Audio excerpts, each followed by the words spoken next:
Well then, are our heroes ready to play Dungeons and Dragons? We're gonna go to the big top. Yeah.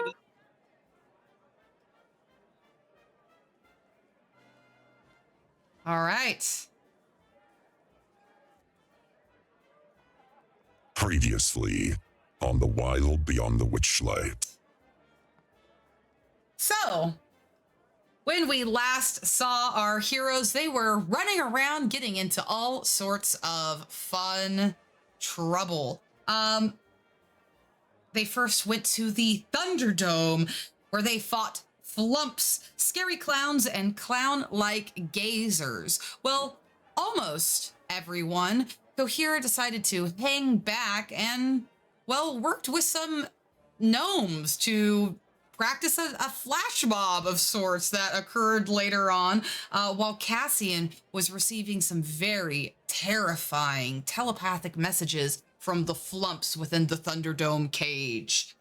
After exiting the sort of makeshift arena, you guys participated in the gnome flash mob that Cohera had been practicing the dance with, and, well, unfortunately, it went in rather a bad way, as Cassian used his pipes of the sewers to summon a whole bunch of rats, thus scaring off many carnival guests and lowering the mood of the carnival. But from there, you all decided to try to lighten up the mood a little bit more, went to the small stalls, did some face painting, got some temporary tattoos, and, well, played in some games. Griff won the goblin wrestling match while Violet stared down a cyclops in a competition to see who would blink first, and both of them were successful in those victories. It was when Violet was running back from the Outstare the Cyclops contest towards the goblin wrestling arena that she noticed two halflings, a man and a woman, seemingly a couple, walking by, and she noted that the man did not have any butterfly wings on. They walked through the invisible bananas that were conjured by Cassian's tattoo, and the woman slipped, much to her chagrin, and many of the people around who witnessed this couldn't help but laugh. It was some light-hearted teasing, no big deal. Her boyfriend also chuckled, but helped her up, assuring her that he just couldn't help but laugh, and she seemed a little bitter about it. And together they walked off, talking about how they were excited to go to the Big Top, which is just 10 minutes away, the Big Top extravaganza, and you guys are still here in the small stalls. Perhaps there's still some time for you to do one more thing if you wish, or you could go do whatever you want. Who says you have to go to the Big Top extravaganza? You could choose to bypass that, but we return properly. We find our heroes here in this little route with all these canvas tents around you, bubbles floating in the air, laughter abound, and confetti poppers exploding around you. We also need to see something else. Oh, some gnomish clowns pop up out of nowhere, doing little lively jigs before they dance away, leaving you laughing at them. And I will ask you all, what would you like to do? I mean, I believe the big top is about to begin, correct? The big top extravaganza. Yeah, weren't we gonna do the poetry contest before we went though? I would love to try to do the poetry contest really quickly before we go to the big top, if that's okay. Violet, is it okay if we try to do that really fast? I just really want to write some poetry with some gnomes. Yeah, I'm fine with that. Correct. Hell yeah, let's do it. All right. So, you guys make your way over to the gnome poetry contest, and I actually need to grab my thing. What the hell? My tab is gone. Is it the top of the hour by chance? It's almost in 10 minutes once the big top extravaganza starts. No, but thank you. I'm pleased to see that Imogen is still keeping track on the baby's breath flower crown that is growing in her hair. So Imogen, you're being so mindful of it. Go ahead and take an inspiration point for today's session. Thank you. I'm easily amused by it, so. Okay. Sorry, here we go. Sound the chime, it's time to rhyme. You bring the poem, we'll bring the noem. There are two goblins who are shouting out to the crowd, banging on little steel drum bongos with little berets and black tinted shades. One of them is puffing a very long, something like a French cigar, the most equivalent thing to a French cigar that we have here. And they pull back a curtain to reveal the poet gnome, who has slicked back red hair. He's got like a very long nose that comes to a very sharp point, and he's got some very devilishly handsome eyes. He like looks around, very pompous in his demeanor. He keeps his chest kind of puffed out. He wears a nice blue vest that he has buttoned and a pair of purple to pink gradient butterfly wings. He says, "All right, everyone. I am the Feywild's foremost critic on poetry. Who would like to try and impress me? And who doth dare to recite some poems for this gnome?" I jump up and down with my hand raised. Hmm. I can try. You there. We'll take the orc. Let's take that Eladrin there. Any other takers? He looks around the crowd, and there is a let's actually see. Let's randomize it a bit. Cassian, you're not a poet? Poetry's kind of like flirting, right? And you do that a lot. This is true, but it must be to, a certain sum. Other than that, the words don't really come out. Serendipitously, there is another gnome that raises their hand to volunteer. A younger woman. He's like, and her too. Something tells me that she's got some poetry chops. All right, 3 of you up here. All right, and he looks Kohira and Violet up and down. All right. Looks right into the eyes of the other gnome woman who's joined you on stage. Their eye level, and he goes, "Good luck." And he turns to the crowd. He's like, "Welcome, one and all. What we will have right now is let's call it a poetry off. We're going to allow each one of our contestants here an opportunity to blow us away with their creative writing skills. So, who will have your vote? Let's find out." And he turns to Kohira.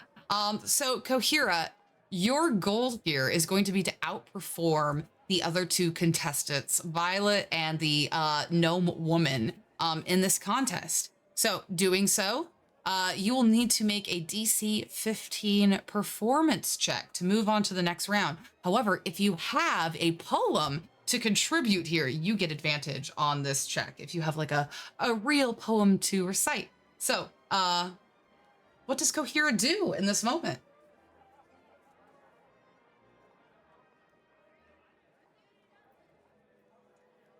I am trying to think of a poem off the top of my head. I think I start waxing poetic about I'm gonna try to make my poem like you know how like a stand-up comic will start to like interact with the audience and they're like will start being like, "Oh, what's your deal?" I'm doing poetry about the other contestants, and I'm like hyping up Violet, and I'm yeah, I'm mostly hyping up Violet and how how magically talented she is in my poem. And I'm just going to roll my performance check. The traditional art of crowd work poetry. The crowd work poetry, a very long-standing traditional art. I did it! Oh, a 16! Everyone in the audience cheers. There's some humble clapping, and they're like, woo! Nice, good job! Well, those were some good burns. And the gnome goes, yes, yes. Very good, very good. Perhaps this orc is something of an author. Very good, very good. Well, let's try our hand next with the Eladrin here. And he steps forward towards Violet. Violet, same rules here go for you. If you have a poem to recite, you get advantage on your DC 15 performance. Okay, out of character, I do have a poem, but Okay. I did not write it. That's It's okay. one I saw. Okay, just one. Just Okay. recite it with your best gusto. Alrighty. So, do I roll first or I say the poem first? It's real quick. Say the poem first. Okay. Dreams. Hold fast to dreams, for if dreams die, life is a broken winged bird that cannot fly. Hold fast to dreams, for when dreams go, life is a barren field frozen with snow. Thank you. There's clapping from the crowd. Ooh, ooh. Go ahead and make your performance check with advantage. Hell yeah. Yay, clap. Performance. This one.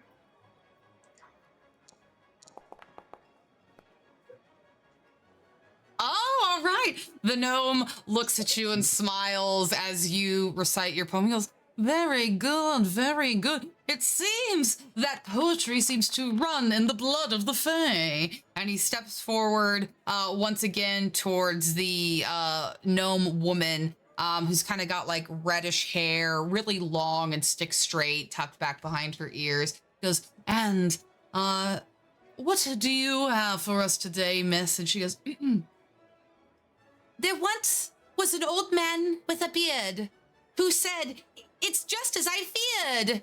2 owls and a hen, 4 larks and a wren have all built their nests in my beard.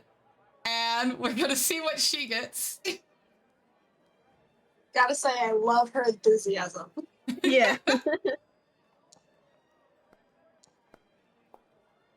Awesome. There is some more claps. Ooh, that would rhyme. The gnome chuckles. Oh, very good, very good. Well, we're not over yet, ladies and gentlemen. This was just round 1. Things are gonna get a lot more intense from here. Let's see if these authors have what it takes. We're going to enter our second round, where judgment and criticism will get a little harsher. So, same rules apply. But this DC is a DC 16 now. So Kohira, the gnome walks back down, heads over to you. Do you have another poem to recite? Or what kind of poem do you recite? Absolutely. I have a kind of a meta poem for all of you today. So here we go. I'm going to turn on my camera so you can see that I am counting out syllables as I perform for you a haiku. Sometimes I like to write poems, but it is hard. This is my best work. Yes, we need more of the clapping. We need more of the clapping. Oh my God. Go ahead and make your DC 16 performance check with advantage. Nice. Absolutely. Kohira. The gnome looks very impressed. He goes, very good. Moves on towards Violet. Violet, do you have a second poem for this part of the contest? Yes. All right, It is. let's hear it. Okay.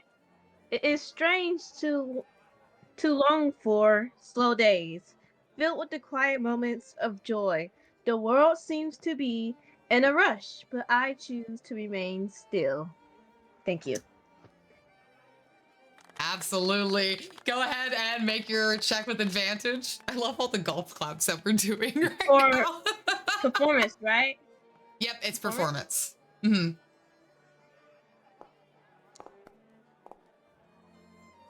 Hell yeah, look at you guys.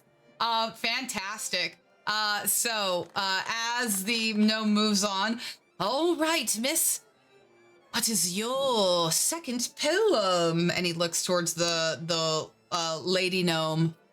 Ah, there once was a leopardess, Dot, who answered indignantly, I'll not. The gents are impressed with the way that I'm dressed. I wouldn't even change one spot.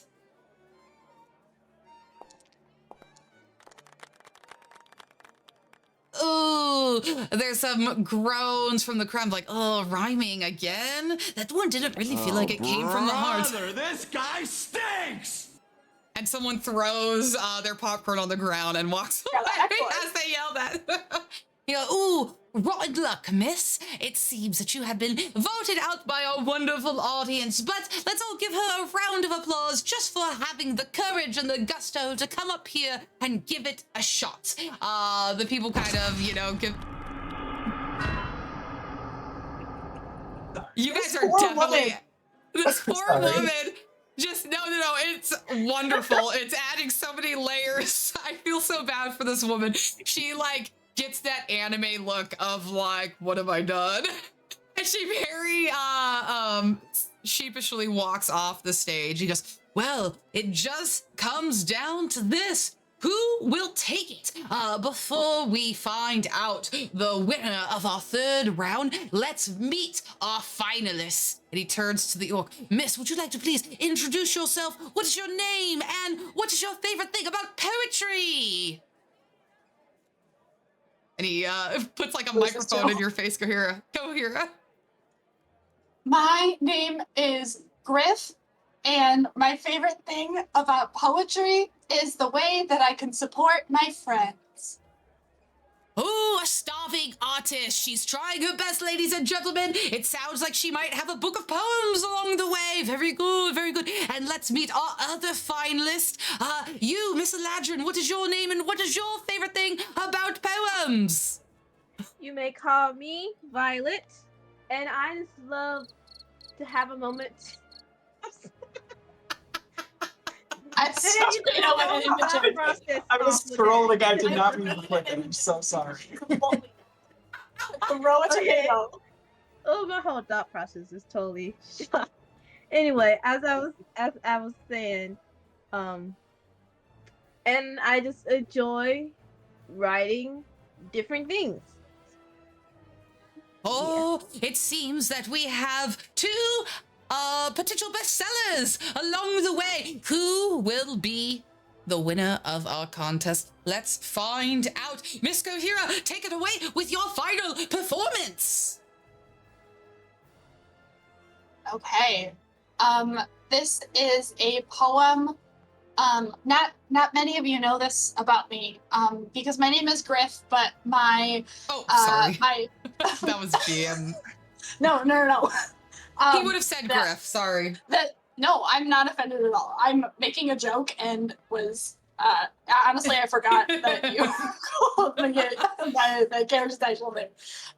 My name is Griff, but you might know me by my poetry name of Robert Frost. So this is an original poem but by me, Robert Frost.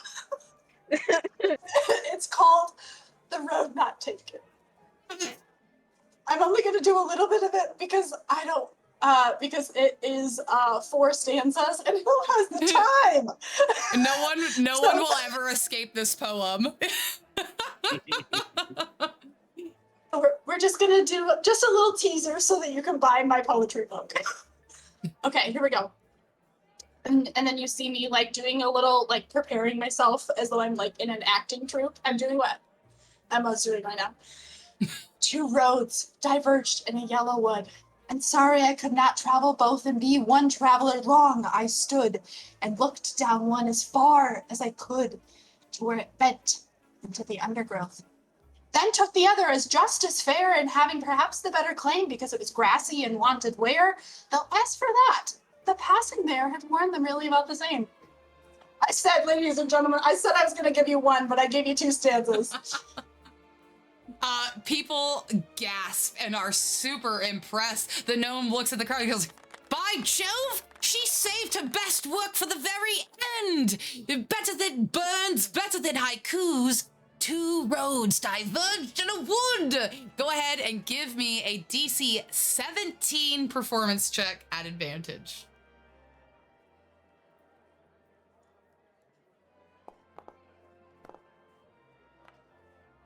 I'm a starving artist. I can't.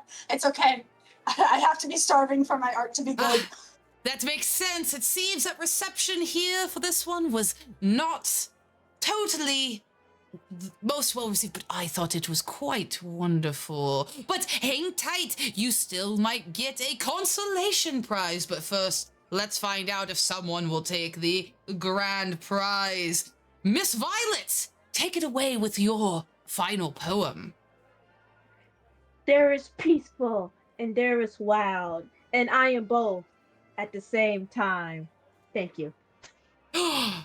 Duality, just like the seasons. Go ahead and make a DC 17 performance with advantage. What were you gonna say? Wait, no, I can't. We're already. Wait, have I used it? Yeah, I have. Wait, have I? Oh yeah. In past sessions, you guys haven't taken a long rest yet. I know. So I haven't taken, but I was going through my notes and I was like, I have. That's why I was like, have I? I have. Anyway, you are okay. Yeah. Well, it seems that our 2 finalists here couldn't quite sway the crowd entirely, but don't you worry, we still will reward prizes to you both just for participating today. And so he's going to give each of you a prize. The first one is for Cohera, a random Feywild trinket Cohera. Hell yeah, let's see what you get. You get a tiny little Pixies winter jacket that is lined with fox fur. This thing is like no bigger than something that you would put on like a little doll, but it is super cute. So he hands you this little winter jacket. You could go ahead and create a new item in your inventory and add it in there. And then for Violet, Violet, you get a bottle of Witchlight wine. While the bottle is uncorked, it plays calliope music until the bottle is emptied of wine. Ooh, mine. Well, thank you so much for participating. Sorry about the crowd. It seems like the mood here has been a little bit lower than it normally is, but perhaps if the mood of the carnival lightens back up, maybe the reception will be a little bit better in the future. But thank you so much for participating in the poetry contest. It seems that I have to make fast, though. The Big Top Extravaganza is starting, so goodbye, everybody. We will be closed for the next hour, and the gnome waves goodbye to all the people who have gathered around. And the rest of you are free to leave and do whatever you want. And what would that be? What are we doing next? Are we leaving the small stalls now? Well done, both of you. Do we want to do anything here before the big top, or are we ready to go find some seats for that? I think I... Go for it. No, you go ahead, Kohira.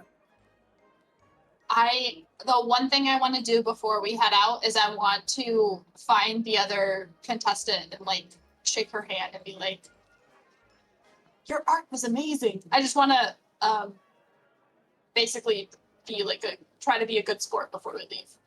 Oh, Thank you. They were just things that I wrote down really quickly. In the crowd, they weren't as good as yours. I'm glad you've won though, or at least won something. I think you were absolutely incredible, and everything that you wrote down, it was splendid. So it was an honor to be on stage alongside you. And I give her a little curtsy as though she's a tree, because I'm curtsying trees tonight. Oh, thank you. Okay. Bye. She just she just takes off. Watch out for Kenkus. Okay. Very unnerving. Not and a she threat takes at off. all. Not a threat at all. None of us are Kenkus. Okay. Doo-doo.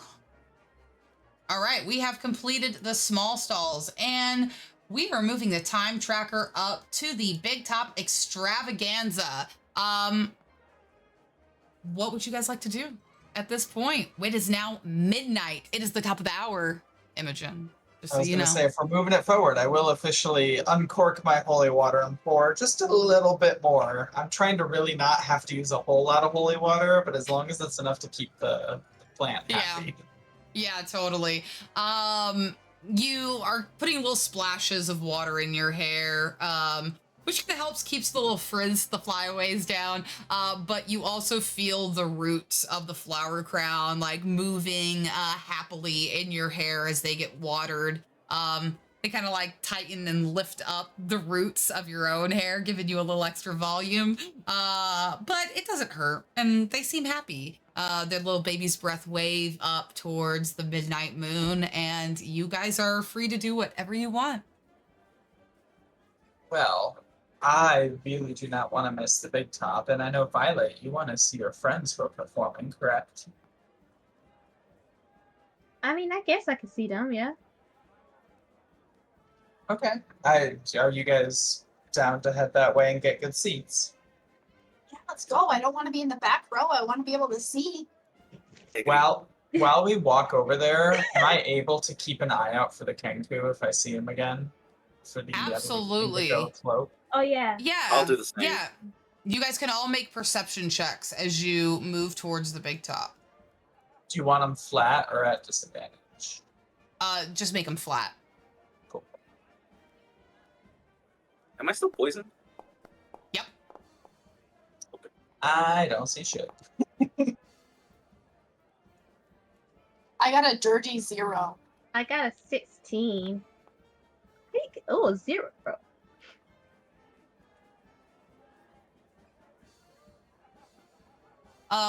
Let me double check something. You got, wait, what did you get poisoned from? The Thunderdome? The Yeah. Flump? Okay, let me check something really quick. He spit on me.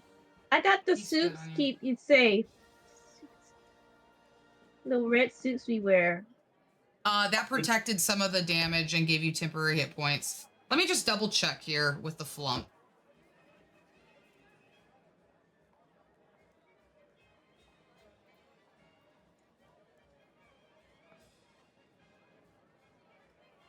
Oh yeah, it lasts 1d4 hours. Nice. So let's find out. So All you right. you got 3 more hours of being poisoned Got it. because you've just completed an hour in the small stalls after that. All right, woo! That won't be a problem at all, will it? Very cool. Guys, I don't feel so good. All right, so as you all approach, making your way through the thoroughfare, you're all keeping your eye out for Kettle Steam, this missing Kenku. So far, you have... Actually, please remind me, because I'm running another Witchlight game right now, and I'm confused as to what has perhaps happened in this one. does our Kettle Steam still have their indigo cloak on? I Yes. believe Yes. so. Okay. When we last saw them, I thought it was over by the dragonflies. Each time we seen them, Oh, they okay. have been wearing a cloak. Okay, perfect. The other game, then they mage handed off, and then they lost. Okay, so you've seen the elf noble and the blackened nose, the beak nose. Yep. You've seen the red skinned tiefling woman whose face flickered, and you saw, I think it was Imogen who saw Kettle Steam. Have you seen any other description? I Have I don't given you- believe so. I don't think so. Okay, No. perfect. I will say, Cassian, there is a very brief moment with your 18 that as you are moving through the crowd, there is a long queue that is building up in front of the big top to get inside. In that crowd, for a very brief moment, you see the cloak. You can't tell who it is attached to because their head is turned away from you. But you do see that the hood is pulled up over their head. So you don't even have like a back of the hair or anything to help you identify it. But the figure now is a little shorter than the other two figures you had seen before. And they make their way through the crowd, and you very quickly lose them, but they enter in through the big top. So as you guys get yourself into the queue, you look up and you see the roof of the tent that reaches up towards the night sky in 3 swooping peaks that are each topped with these gold spitting stars that seem to turn either by some mechanism or magic that like clockwork turns them around. There are painted wooden panels on the tent walls that whirl with colorful motion, displaying vibrant circus performances. And you can hear the sound of music and laughter and people calling out for snacks. Popcorn, get your witchlight wine. And there's little people walking through with trays. You can just make it out. But first you need to get in through the tickets. So as you move up, Burley is no longer here. The bugbear with the pumpkin helmet who was keeping guard and security of the front door has now been replaced by a rather sour looking clown who checks all of your tickets as you make your way and gives them all a hole punch. So please, everyone, punch your tickets as you enter into the big top for the performance. Did we lose? Was the poetry also a No. punch? No. Okay. Cool.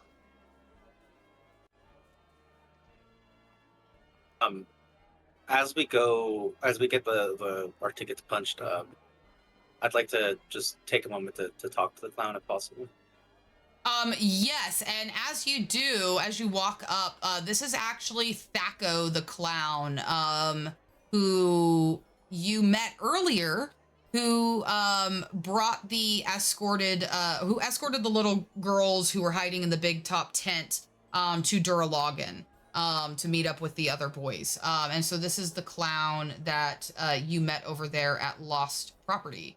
What do you want to say to him as you get your ticket punched by him? Does he recognize me? Yes. Okay. Ah, well. It isn't that cool. Hello.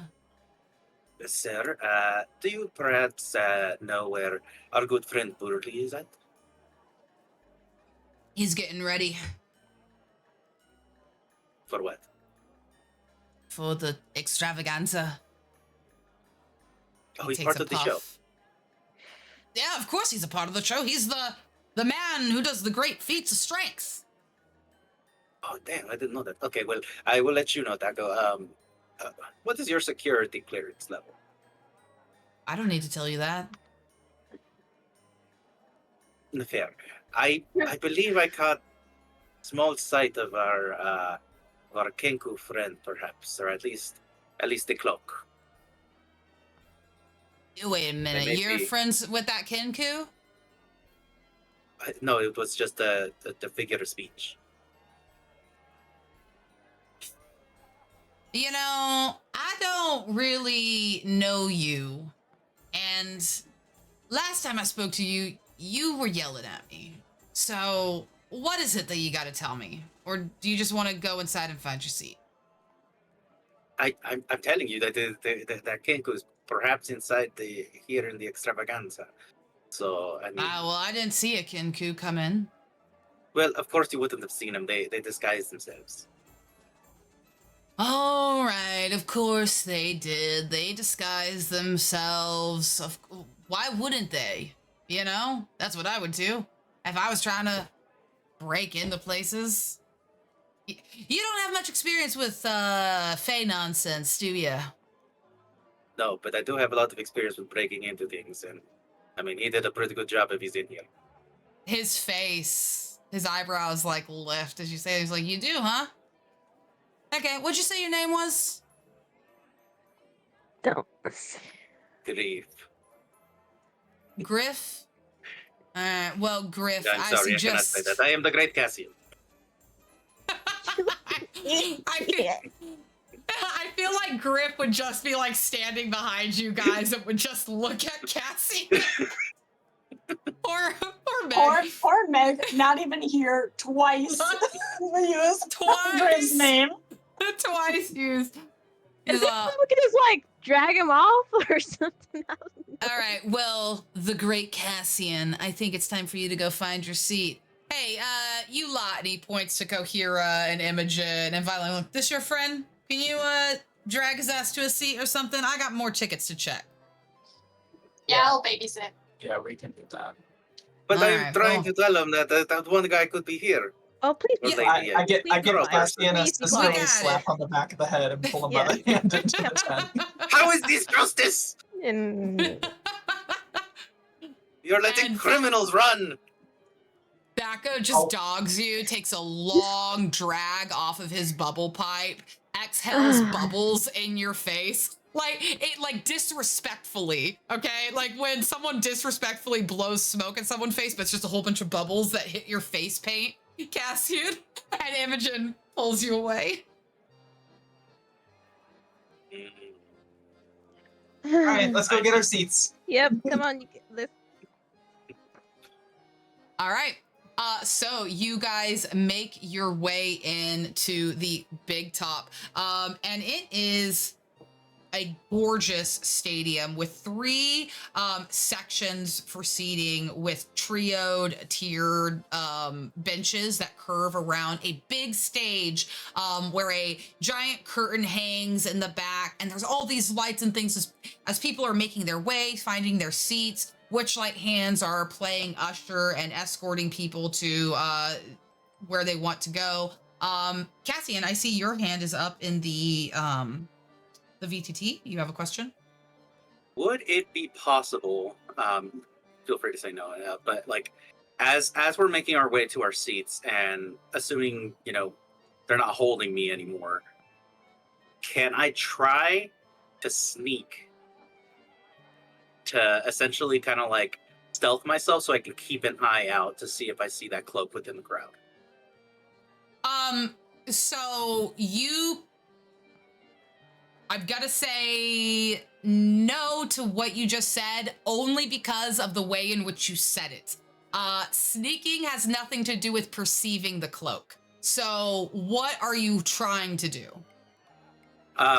So I'm looking at the map right now, and I see like under the bleachers, there's like the space under the bleachers you can kind of go under. I was wondering if I could go under there, and then as I'm like kind of going around, I want to be able to like look around and see if I see the cloak anywhere in the crowd. Okay, that is a lot more clear for me. I think that is something that's totally possible for you to try and do. But we're gonna have to see what the rest of your party is doing right now, and if they will even let you sneak off to go do that. So, Imogen, what are you doing as you pull Cassian away from Thaco and come on in here with the rest of your party? I think once we're in, I'm also keeping an eye out just because I know that this guy's got to be somewhere.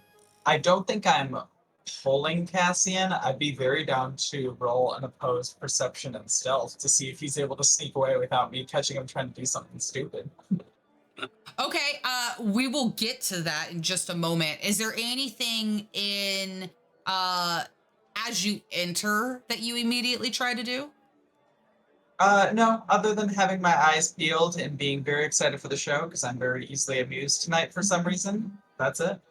All right, sounds good. And I just want to check in with Kohira and Violet as well. One of you guys can kick this off first. Is there anything actionable that you want to do as you enter into this space? I guess like would it say like just look around, like just doing like a look around, like you know how like you go inside of a place and you just do like a quick look around the whole place. Absolutely. I'm waiting to call for perceptions because if everyone's gonna call for perception, I'm just gonna have everyone do it at once. And like I guess try to find a clear seat. Yeah, perfect. Yeah. People look like they can shift and move around depending wherever you want to go sit at. So, what section of the crowd do you guys want to move towards? We should probably. Oh, What were you gonna say? I was gonna say we should do like the middle area. Middle seating area is the best type of seating, in my opinion, when it comes to like shows and stuff. As like you're not too far back, but you're not too close. You get the perfect view of everything. I'm down for that. I do agree with that. I do also wonder if it would be helpful for us to be like by either where I'm pinging now or where I'm pinging now, so that we're close to like the backstage, like we're close to the curtains in case shit goes down backstage and we want to be close. So maybe like middle area then, instead of like fully to the back area then. Maybe like here where I'm pinging, next to like on the southern edge of the map. Like in Next like to the, this area? Yeah, like around there. That should work to a degree, yeah. It's not the middle, but fine. Yeah. All right. You guys, I'll move the crowd will move over for you to whoops, sorry. Imogen, give me just a second. Let me move you back. Just ever so slightly. So slightly. Oh my god, why is this so difficult? There we go. Okay. Okay. Imogen, you moved yourself like right there, I think. Yeah, that'd be great. Ooh. All right. So, if you are just perceiving things right now, you're looking around, keeping your eye out for this cloak, keeping your eye out for the Kenku, you may go ahead and make a perception check. Cassian, if you are more intentionally trying to sneak away right now, instead of a perception, I'm going to ask you to make a stealth. I think I might not even roll for anything. I think I'm entirely just starry-eyed, and I have no goal in looking around. I'm just looking around in awe. Okay. So I'm rolling stealth at like normal because the poison gives me disadvantage, but my rat mask gives me advantage, so it's just straight. Okay, cool. Just let me know. Awesome, thank you. A 14. Okay.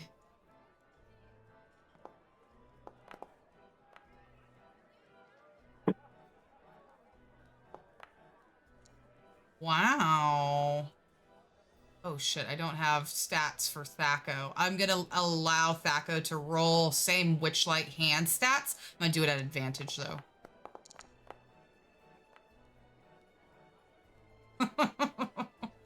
Okay, so Cassian, explain to me how you go sneaking. As we sit down, I'm gonna sit down at like the very far edge of the bleachers, and just like look over like to the group to see if anyone's watching me, and then I'm going to like fall off the side, but like stylishly, and basically just kind of like roll under the bleachers. Okay. As you fall off the side, you accidentally hit this little pillar here, and you make a little sound, and Thaco turns and sees you start to scramble under the bleachers, and he exhales a whole bunch of bubbles, and he snaps his fingers towards the witchlight hands. He goes, hey, get that guy, and he points towards the bleachers. The witchlight hands go, huh? There's a guy. He's running around under there. They scurry over towards the side of the bleachers, and they look under. They go, excuse me, sir. We're gonna need you to come out from under the bleachers, please. We need everyone to take a proper seat. It's a liability concern, sir. Where are your shoes? Forgive me. Well, I mean, I have one shoe. It's just the other one is in my backpack, but I accidentally dropped my ticket and it went under the bleachers, and I am just Oh no. looking for it. Yeah, Go I ahead and know. I make have a lot of things to hold punch still. Make a deception check. So sorry about him, sir. He was born with a condition where he thinks everything is a Ford.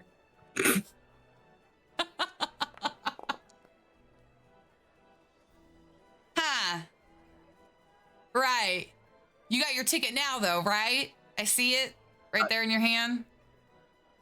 Oh, would you look at that? I guess I did pick it up, but you know, my boot must have fell here as well. Okay, sir, we're gonna need you to please come out and stay in your seat. Please do not go crawling under the bleachers, or we're gonna have to ask you to please leave this event area. Okay. As I'm walking out, I'm just gonna look dead eye like towards Thaco, and just give him like a glare. Okay. When you say okay and you're walking out, are you leaving the big top? Oh no, I thought I was going back to okay. my Okay. chair. Okay. I just wanted some clarified Yeah. clarified question there. We're all good. Okay. So Cassian gets up, goes back to his seat. The rest of you see all that exchange go down. How are you guys feeling about all this nonsense? Another light slap to the back of the head of Cassie. I But minor I know they him illusion. again. I minor illusion his other boot underneath the bleachers. No, he said the bleacher was in his poop bag. There's no point of doing that. I swear, I saw the Kenku here, and no one is doing anything about it. I'm sure he is here, but are we gonna arrest him right now while everyone's running in? Yes, Okay, a citizen's arrest. First of No, all, I think, don't we know that she's not a he? I think we know that already. I mean, the shapeshifter. She's Yeah. Kettle Steam, the Kenku. I think we already know that. Oh, And- darn. rushing in to do stuff isn't helping. So she's even more competent. Let's worry about it later. Before you end up getting kicked out. Also, you can sneak, but just do it well. Yeah. So there is a drum roll, and the spotlights begin to move all about the big top inside, sort of signaling to people that the show is about to begin. As the audience finalizes getting settled in their seats for the main show, you all catch a few momentary glimpses of things. Now, I think how I'm gonna rule this. Kohira, you did not make a perception check, but you're looking around at everything, and you are awestruck.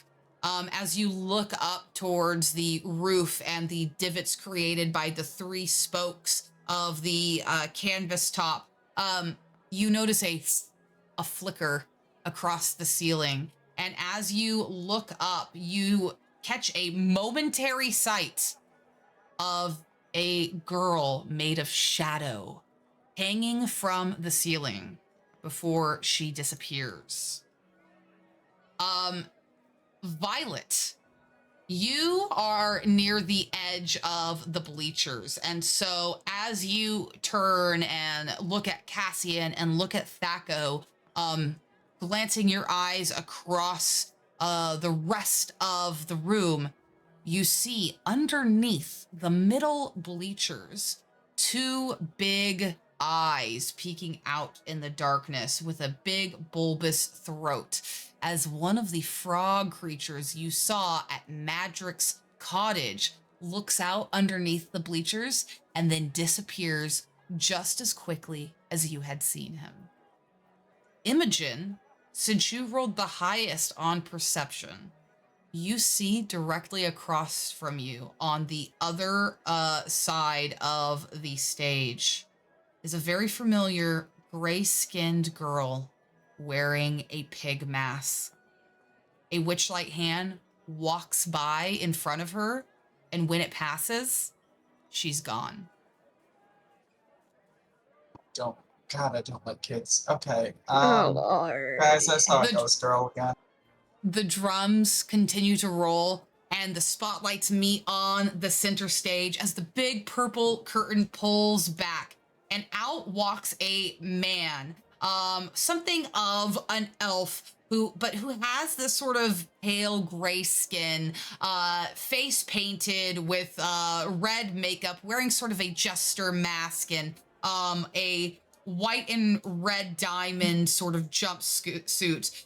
In his hand, he's twirling around this sort of butterfly-looking rod that is golden and adorned with rubies, and he uses it to command the spotlight and amplify his voice as he announces to the crowd, "Welcome, one and all, to the Witchlight Carnival. I am one of the humble proprietors, Mr. Light, and I am here to orchestrate and host for you this evening the Big Top Extravaganza. We have wonderful performances for you today, and even an opportunity at the end for maybe even a lucky person like yourself out there in the crowd to come on stage and show us what performance you have. And if it's good enough, you might even be voted for Witchlight Monarch at dawnrise. But first, let's get into the main event of our show. For our first act, I would like to present to you Burly the Bugbear's Feats of Strength. And there is a sound of applause as Mr. Light steps aside, and out through the curtains comes Burly. He walks out very sheepishly, still got his pumpkin head helmet on and the dungaroos, and there's a bar that is placed in on the stage. He walks out of like this cloud of smoke and light, and he's flexing all of his impressive muscles with every step he takes, as there is this enormous metal pole, easily at least 20 feet long, that glints under the light, and he claps his hands together and goes, "All right, everyone, for this act, I'm gonna need a couple volunteers, so who would like to help me show off what these muscles can do?" A whole bunch of hands shoot up into the crowd. Go ahead and let's see. I'm gonna go ahead and roll and see what we get. All right. He only sees one of you, and he calls on another stranger in the crowd, and then he calls on Imogen. He's like, "Don't worry, everyone. Don't worry, everyone. There'll be plenty of opportunities for more of these feats, but I would like you to please come on stage." Woo! I run up to the stage. I'm so easily amused right now. A gold dragonborn walks up, as well as Imogen. So as you guys get up there, he goes, "All right, this is what I'm going to need you to do. Go ahead and you stand here, and you stand over here, and I'm going to need each of you to please grab on to the edge of this bar here and hold on tight, because this is gonna be quite a lift." All right. run over and grab it. The Dragonborn also mirrors your movements, Imogen, and Burley reaches down. Ugh. Ugh. With a great heave, he lifts the bar over his head, full extended his arms, and Imogen, you feel your feet lift off from the ground. About 6 inches, your feet are just dangling over the stage. And the same with the Dragonborn, who looks across the way from you, hanging from the other side of the bar, just like fully in shock and awe, like, oh my God. And people in the crowd. I wink and do a pull-up. Oh, you do a pull?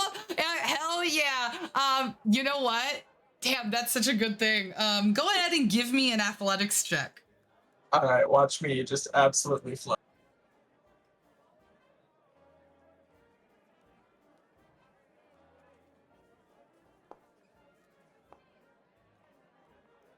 I will say that this is enough. I will say that this is enough, though. You hold on and you like pull with all your might and do a pull up over the bar, and people kind of gasp, go, "Ooh, yeah!" And Burley goes, "Ha ha, nice, thanks. That's a good look." And he lowers the bar. You feel your feet touch the stage again. He's like, "All right, that was pretty good, and this one here seems to be something of an athlete as well. How about we have you lead the next bit? I'm gonna need 2 more volunteers. You Dragonborn, stay on stage. I'm gonna need you to 2 more volunteers for the crowd, please. 2 more.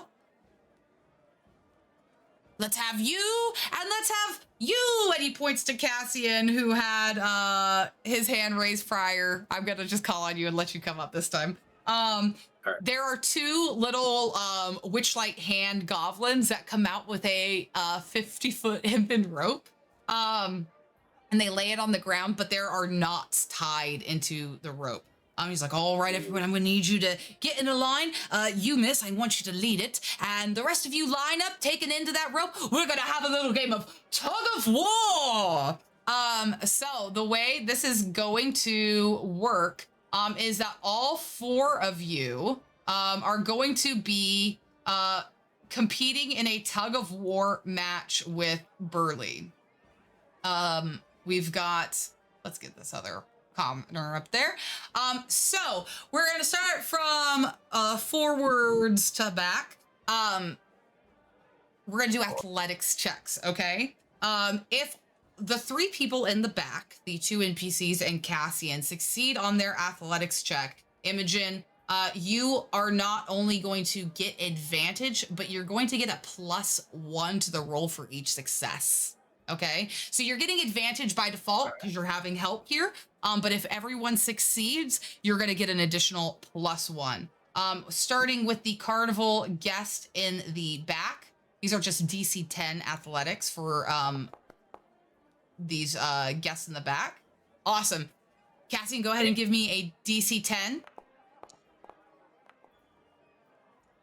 Oof. All right. No worries. No worries. And the Dragonborn. Okay. So Imogen, you have a +1 to your athletics check with whatever bonus you already. Oh wait, hold on. I'm so sorry. I clicked it and it rolled it right away. It didn't even give me the option. I don't know why. All right. That's okay. I'm going to delete it because I have to still explain how this is. So this is going to be contested against Burley. Burley has a +6 bonus to his athletics, okay? So go ahead and let me see what you got. If you have an option for a situational bonus, you can add a 1 there. Why did it roll it without? Okay. Go I'm just ahead. gonna roll one more if that's okay, and I'll do Yep, it without yep. advantage. Okay. Yep.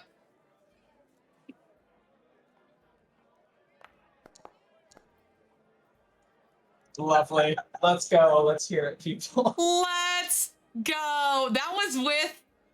Wow, I love it. Okay. 4 with advantage and a +1. Oh my God. All right. 1, 2, 3. And Burley pulls with all of his might, and all four of you, like dominoes, boom, boom, boom, boom, boom, fall into each other. Imogen, you get a little bit of rope burn as you fall onto the stage. There's a little bit of laughter and lighthearted humor from the crowd. And he goes, all right, ladies and gentlemen, calm down. They're okay. They're okay. He reaches down a hand to you, Imogen, to help you up to your feet. He says, let's give our volunteers a round of applause. And the audience claps happily. And he says, all right, thank you very much. You may go back to your seats. And Burley takes the bar, takes the rope, and heads back into the backstage area. I clap And with you the guys- back of my hand.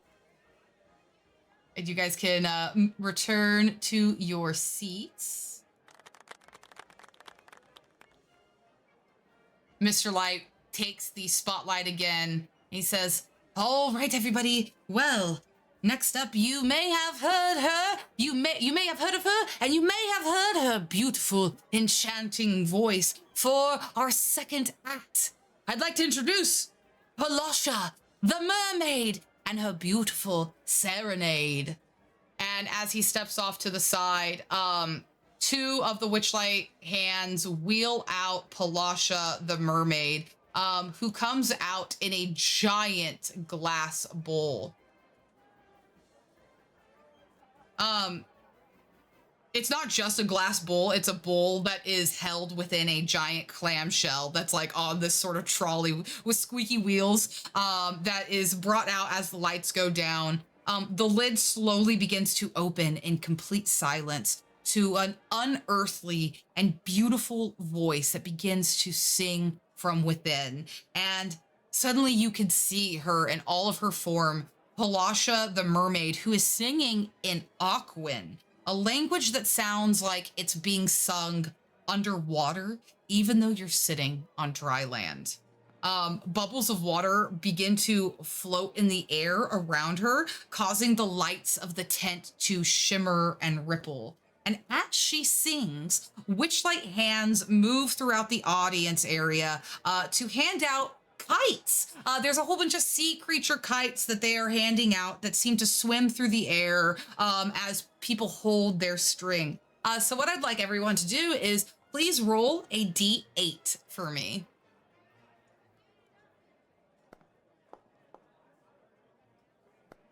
Imogen, with a 6, you get a sea serpent kite. Kohira, you also get a sea serpent kite. Violet, you get a dolphin kite. And Cassian, you get a shark kite.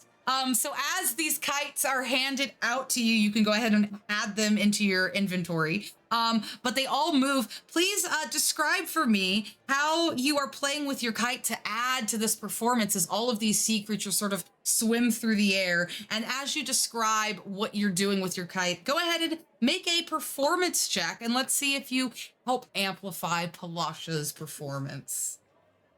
I would love if I had a sea serpent just to do like quick little back and forth motions to try to get it to like look like it's swimming through water. Absolutely. Go ahead and make a performance check. And now I would do like little up and down moments to kind of make it look like the dolphins like jumping out and going and swimming and jumping out in water and doing like flips and trips and stuff. Hell yeah, I love it. Very cool. Go ahead and make a performance check. Y'all, I've had one double-digit roll today. This be yes, 15. Nice. What about Cassian? What is Cassian doing with their shark? Cassian's gonna be that guy, and he's just gonna have his shark like bump into the other kites like he's attacking them. Oh my god, okay. Flood Oh into my water! Yeah. Go ahead and make your performance check. Okay. And Kohira, how are you using your sea serpent kite? I am having the sea serpent float along kind of like Imogen's, and I'm using minor illusion to like make it look like there's like ripple, like the ripple effect of like being in water projecting onto the kite's like scales, as though it's like rushing through lit water, basically. I love it. Hell yeah. Go ahead and give me a performance check.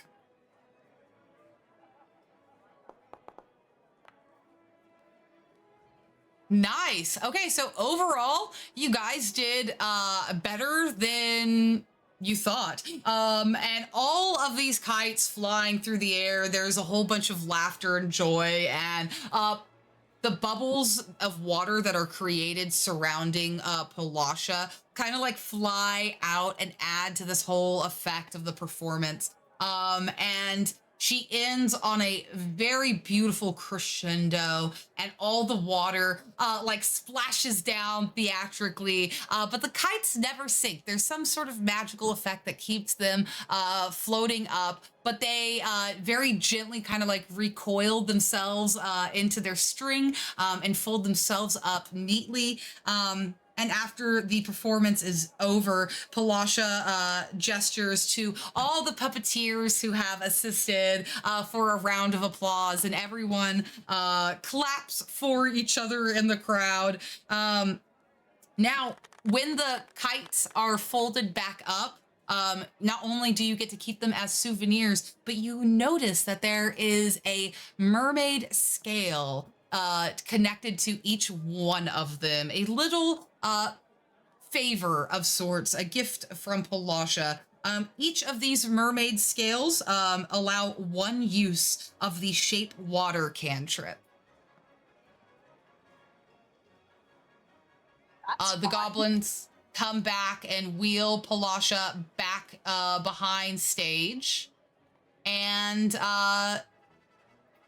it's so slow to move. Perfect. Mr. Light will take the stage again to announce the next act. But before we actually announce it in game, we're at our halfway point.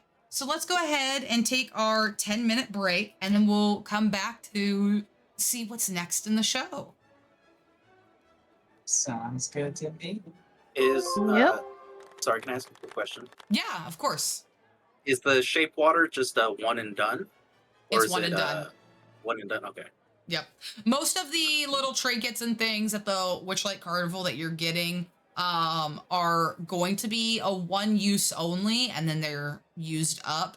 I think the thing that lasts the longest are the temporary tattoos at 3 days. And then it would be like the masks, the face paints at 8 hours. And then everything else is just like an instant use. All right. I will see you guys in 10 minutes. Sounds good. See you then.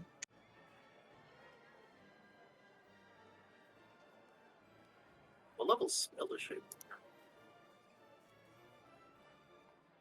It was Shape Water, right?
I meant to say this earlier, but Mr. Light fully is just like Cunty Circus Astarian. No, 100%. That is such an accurate description. Oh my As god. soon as he came up, I'm like, that's just flamboyant Circus Astarian. That is such a read. I love it. It really is. Yeah, like it looks just like him.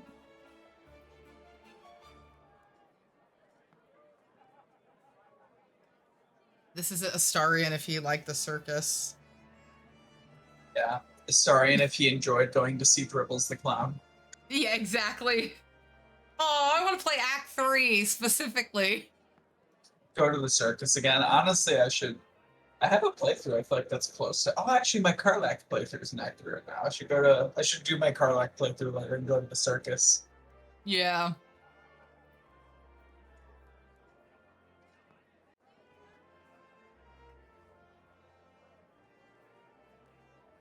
Jeff, Sean, and I did an honor mode playthrough. Oh, We just beat it like you finised it. yeah, You we just beat beat it it? the other day. That was Yeah. fast. You guys did that in like 2 Yeah, we did it weeks. in like a week. Wait, hold on. I want to do it. Invite me.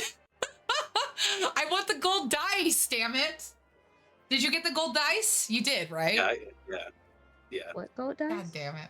I didn't have Man. it before, but like, it's so nice now. What did you play? Well, I played Blade Singer. Okay. Jeff did basically like a throw barb, and Okay. Sean was an arcane archer. Who did you fill up your party with? Who was like your fourth? It was just three of character? us. You didn't use any companions? We use Shadowheart every once in a while when we needed her. Okay. Yeah. But other than Damn. that, it was just the three of us. That's cool as shit. Oh my I god. I still need to finish honor mode. I've never done that. Don't tell I Lynn. think- She'll be sad. That's why I Yeah. didn't mention it the other day. Yeah, that's She's still true. trying. We went into the Ketheric Thorn fight, and I think each of us had like, we each had. Well, I had like the Quasit. Jeff had Scratch, and then we each had like a water elemental and a map. We like went in there with like a little army. That's awesome. Hell yeah. Very cool. Are all of us back? I am back. Okay. I am back. Great. Welcome back, everybody. So, as Mr. Light takes to the stage again, he goes, well, if you thought Palasha was something special, wait until you meet her partner who's coming up next. I'd like to introduce to you Candlefoot the Clown, and the curtain parts to reveal a pale and lanky mime that is dressed in all black and white. And even the wings, the witchlight wings that he wears, are monochromatic, and he very sheepishly waves to everyone, a very Zakoyama wave. And he begins to actually move through the crowd. He walks off the stage and he begins to go up to guests directly, doing a little crowd work. Following sounds of laughter and delight. And he starts on the opposite end from where you guys are. So it's kind of hard to see what he's doing at first. But as he moves around, you're watching him do some sort of like hand gestures. And then that's when you see exactly what's going on. He is seemingly taking a single copper piece and he's putting it into one ear of an audience member and pulling it out through another. And very interestingly, he kind of just keeps passing it through everyone's ears, kind of like a wave or a conga line of piggy banks, and he moves through the crowd, pulling the same copper piece out of everyone's ear until he gets along to, to our benches. He stops right in front of Violet, and he takes this copper piece and he puts it into your left ear. And what he pulls out from your right ear, Violet, is actually a gold piece. Candlefoot looks at it in complete shock and excitement. He reaches in his pocket, he pulls out another copper piece, and he puts another coin in your ear and pulls out another gold piece. He's so impressed. He says nothing, but his expression is like he just found the cheat. He's gonna get rich from this. He opens up a coin purse at his side, and where he has a whole bunch of copper coins, and he just starts feeding them all into your ear at once, Violet, one by one. Da, da, da, da, da, da. He just very quickly is pushing all these coins into your left ear, but you don't really feel like your ear has coins in it. It feels a little strange. It's a little cold, but it's not compacted in any way. And when he finally gets to the last coin from his coin pouch, pushes it in through the ear, he pulls from your right ear one more coin piece. He looks down with a heavy sigh, and the audience all sort of laughs at him as he realizes his little joke. His little attempt at getting rich did not quite work. So he gives you the gold piece in exchange as a gift. And as you flip it over, you realize that's not actually a gold piece at all. It's a gold chocolate coin that you have just been gifted. And he kind of like smiles and gives you a little wink and skips back on stage. Oh, that's whole thing found funny. I was just giggling the whole time. And that's all Candlefoot does. Just some acts of sleight of hand magic. And he heads back behind stage once he is done doing his silly little coin tricks. Mr. Light takes to the stage once more and says, "All right, everyone. Well, it is time. It is that time of the evening. The show is coming to a near close." And there's a dozen fairy dragons that fly up with bright streamers that are tied to their tails. And there are dazzling acts of synchronized flying acrobats and clowns over above. Fire breathers and such begin to come out. Let me get them all here. I would like Violet to please roll a perception check for me.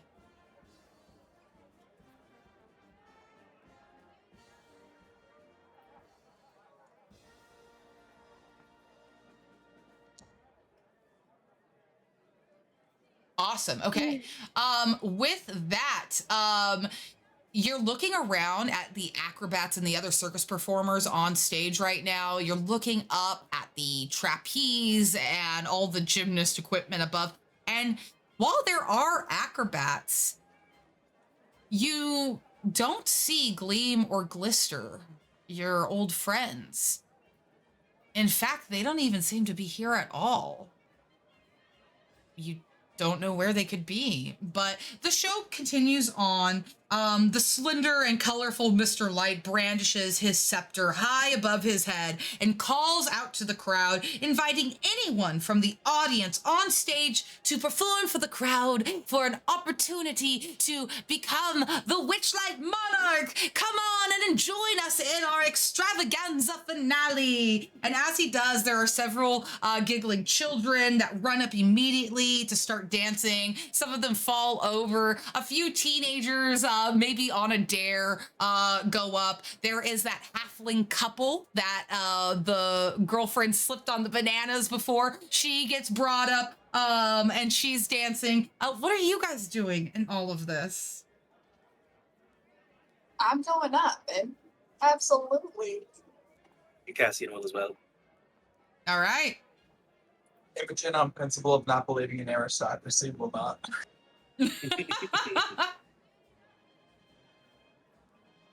All right, It's a so tad- Kohira is taking to the stage. Where's Cassian going?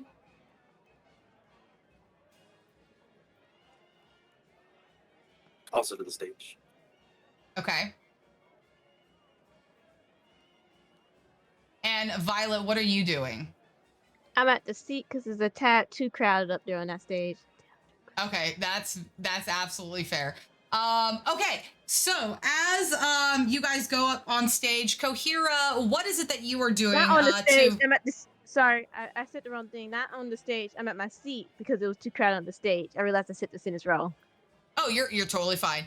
So Imogen and Violet hang back in the bleachers as Kohira and Cassian run up on stage. Kohira, what is it that you are doing to try and participate in this finale extravaganza, maybe even earning yourself an opportunity to win Witchlight Monarch later on?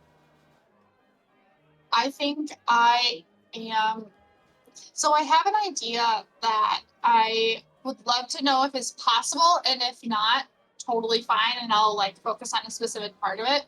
But I have so my idea is I want to have some kind of like flashy minor illusion going on, but I want it to I want to be able to use my I just got a temporary tattoo that allows me to do sleight of hand with advantage. So I'm wondering, my sleight of hand isn't very good. I wonder if I'd be able to use that, like combine that with like a performance. If not, that's totally fine. I'll just do performance. But Let's put a pause in what you're asking. Because I want us to start and begin with and end with the fiction. So I love the creative use of trying to use the skills. Explain to me what it is that you're actually trying to do, and then we'll apply skills to that. Okay.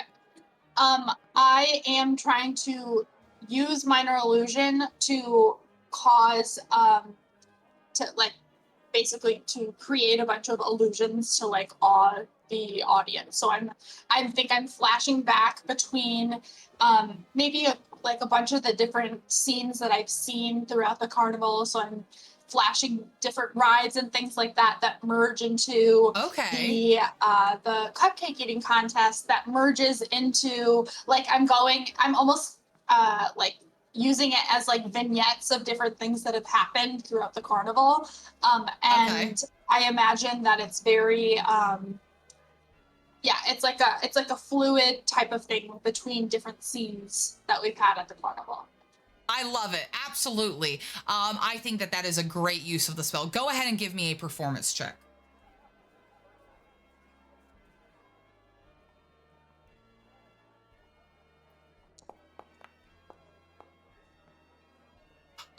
Yeah, I mean, it looks pretty good. As you are like conjuring up cupcakes, you notice that there is like a smoke method that is here in the crowd who kind of like flies over and he goes, "Ugh, those look delicious." And he tries to like reach out and grab one of the cupcakes and realizes that he can't grab anything. He's like, "Ugh, what? Okay, good trick. I thought you were levitating some cupcakes." I start levitating with, like, I jump straight up in the air and I start levitating using my butterfly mask. Okay. Also. As you jump up and you begin to levitate,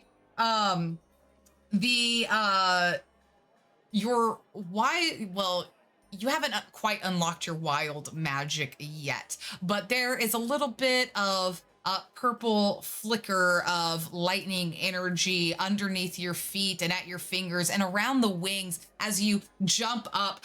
The method is really close to you, and as you begin to fly into the air, or at least hover in the air, you kind of catch the method by surprise, who reels back, does a little backwards somersault in the air, and he goes, "Oh, wow, that's quite impressive. Did you learn to do that here at the carnival?" I did. So I can visualize the the smoke method, does it look like a little tornado almost? It looks kind of like a figure made entirely of smoke. Not really a tornado, but he was sort of brought to life from the fire breather who is also dancing around stage. Okay. Can I start I want to start dancing with the smoke method. Like I want to start like spinning it and like incorporate. I'm adding the dance into the routine. I'm layering things. I'm just we're really, when we do a performance, we go all out, baby. We do all of the different performances simultaneously. Fantastic. All right. So you begin dancing with the smoke method. What is Cassian doing on stage? Something very similar to what Gokir is doing. He's going to use his druid craft to essentially help him in his flamenco dancing. So he's going to use the druid craft to kind of make like little lights around him and like the gust of wind, so his like butterfly wings can, and like his cape can like flutter about, and he's just grooving. Okay, very cool. So as all of this is going on, Kohira, you are dancing with the smoke method. And then suddenly out of nowhere, as you are dancing near the smoke method, you see a translucent spectral hand appear out of nowhere. And this hand flies up to the method and begins to tickle his nose. Achoo! And he gives a great heaving sneeze. And when he does, it sets off his Cinder Breath ability right in your face, Kohira. I need you to please make a DC 11 dex saving throw for me. I am going to make it, and I also want to potentially, depending on how this goes, I'm going to play it off as though it's part of the show. Okay, yeah, for sure. Hell yeah, you are able to avoid your eyes before a whole bunch of smoke gets into your eyes, and you are able to avoid being blinded. You hear the smoke method sniffling a bit. He goes, sorry about that. And as you look away, you don't see the wisp of the indigo cloak that passes by you. In fact, Cassian, you don't really see it either, at least not at first. That is until you hear the sound of a neon light turning on, and it's really close by. It's like right above your head. And in fact, it is. When you look up right above your head, there is a minor illusion that has been conjured above your head that looks like a sign that is lighting up individual letters. B-O-O, B-O-O, B-O-O. And there is someone actively booing you as you are moving through and dancing. And there is a gold dragonborn wearing an indigo cloak who very quickly makes a moving sweep across stage and heads to the backstage area. You do see him, but you don't see him leaving the vicinity or leaving your space. What you see is you catch sight of the cloak, but you're distracted by Kohira. You're distracted by the sign. And so when you turn and you see the Dragonborn, he is just exiting the stage. The curtains are being pulled back and you see the indigo cloak wisping as he goes in the backstage area. Okay.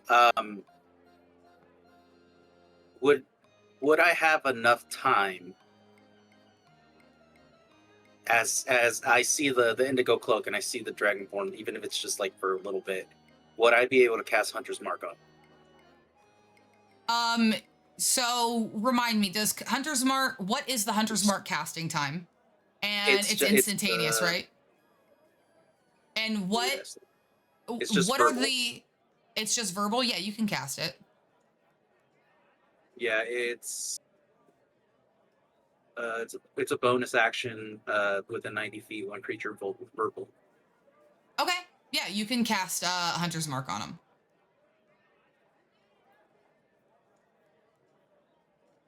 I guess. Okay. Okay. So it lasts for An hour. up to an hour. Okay, great. Cool. Just make a note of that. Is there anything else that you guys want to do on stage as everyone continues to dance around here? I'm as the minor illusion is happening above Cassian, I'm adding a T and S in the like. Remember the whole thing was when people would be like, okay, like boots. I'm like making it like a positive, being like, yes, look at him go. I'm appropriating. Yes, Hunty. Yes. It was either that or it was gonna be boobs. So we went with boots. Okay. I love it. All right. So, as all of this is happening, there is suddenly a cry for help. As one of the circus performers runs from the back out onto the onstage area, holding their hat. As she is running, she's barreling through the show, looking panicked. The animals! Oh, get off the stage! The performers are stunned as suddenly there is a monkey that swings out from overhead, matching the shrieking of the guest, or excuse me, of the witchlight hand, who is panicked. Following closely behind the monkey, you hear a lion's roar as a lion appears to have broken loose from the stage or its cage area behind stage and runs onto stage looking very hostile and angry. You also hear the trumpeting of an elephant that barrels onto the stage as well. Many of the people, the commoners, all begin to scatter and run. Mr. Witch says, or excuse me, Mr. Light says, oh no, dear, please, you're going to trample over everyone. And he uses his weather vane that he has. It begins to glow with magic, and he casts a spell on the elephant to kind of keep it held still. He's like, quick, somebody help with everything else. Oh, what is happening? Some of the guests begin to take off.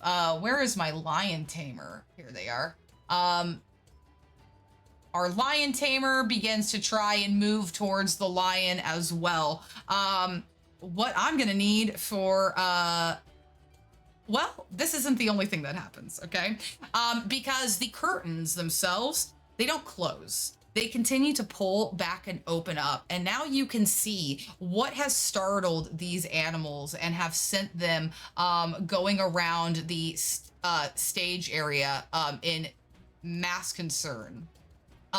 Coming through the the backstage are, well, a couple things that you have seen before. There is a very terrifying clown-like gazer beholder looking around with its many eye stalks. There are two scary clowns doing somersaults, laughing with chattering bone jaws, but trailing behind them is this thing that I don't even know how to explain it, gang. It is a giant balloon full of streamers, and riding on top of it is a clown as well. And this thing spins its streamers like tentacles that begin to lash out at all things in its vicinity. I need everyone to please add themselves to the initiative order and roll for initiative. I think it's super cool, by the way. Agreed. That is a very cool drawing.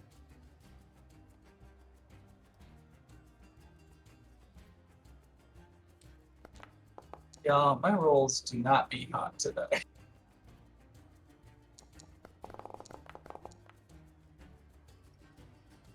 All right.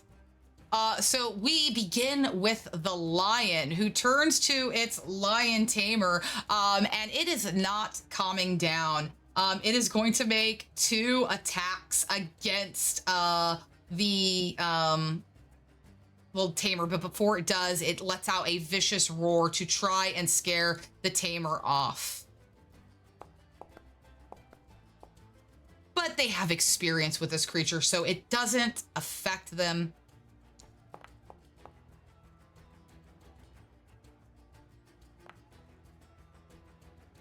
One giant paw comes down, but the tamer is able to escape it. However, the other one is definitely going to hit the tamer. And holy shit, I think that's the tamer is almost dead. It's just he's bleeding out as a claw swipes across him, and he begins to lose a lot of blood.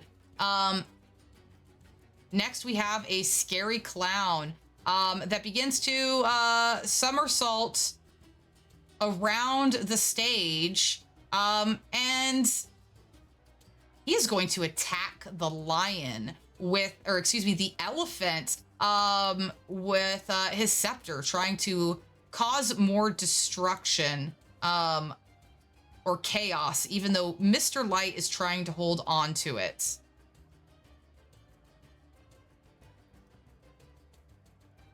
All right, Kohira, you see all this going on. You've got a close-up and personal look at all this chaos. What are you doing?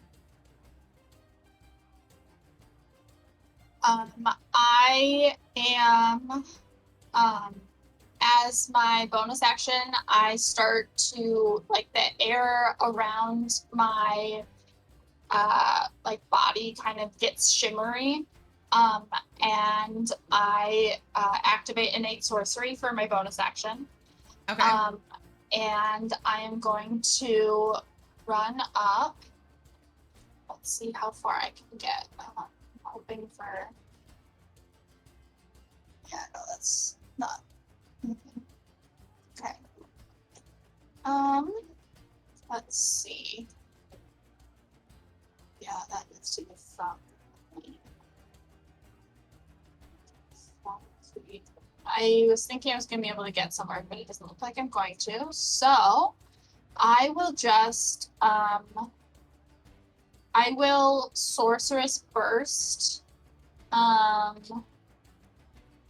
So first of all, I'll move to go. Okay. I'll move my movement. And then I will go after this one here. All right. And I'll do that with advantage. Yes. No. Oh, very well. Is it 15 A hit? 15 hits. It does indeed. Gorgeous. Oh. That should not have been. There we go. That's okay. I'm gonna go ahead and re-roll that.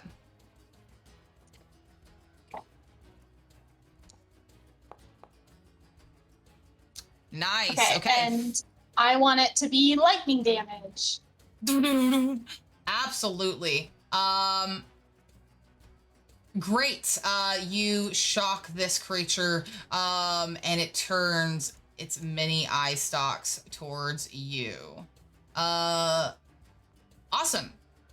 Is there anything else that you'd like to do with your turn? Nope, that's it. Okay.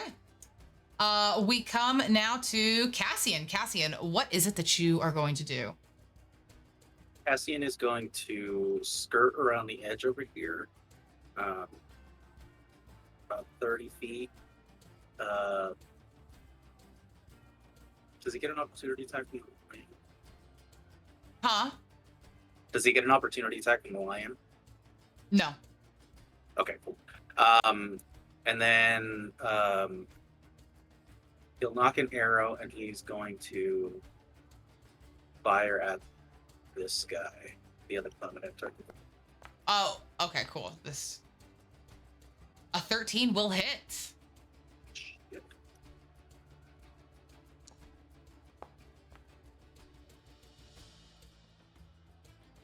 All right, that is 4 points to the clown.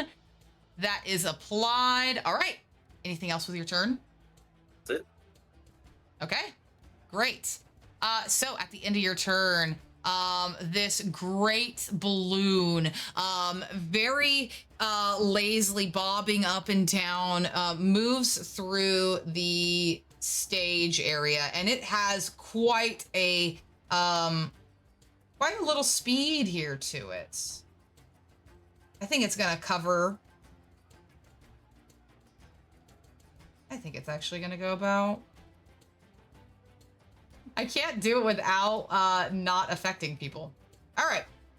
So as it comes into this area, it is going to.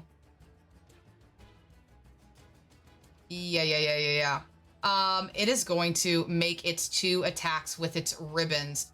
So the first one is going to come at Kohira.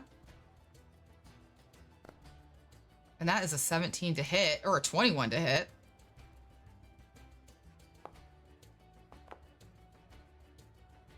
All right, Kohira, that is 5 points of damage to you. You become bloodied just from that.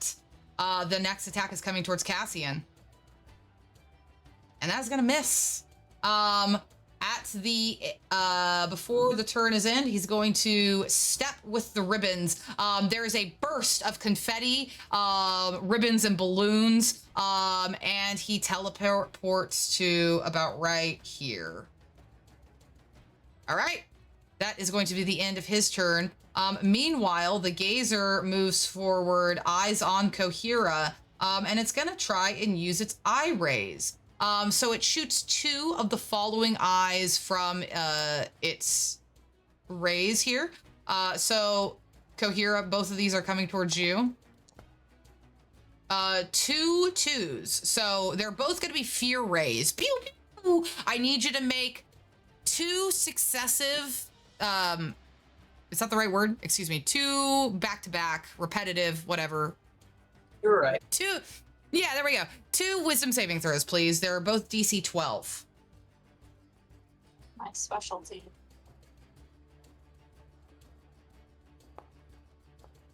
All right. You become afraid of everything that is happening right now. You don't need to roll the other one. Okay. That is going to be the end of the Gazer's turn. Imogen, it's your turn. What would you like to do? I would love to use one of my Healing Word spell slots to cast Healing Word on Kohira. Okay. Thank you.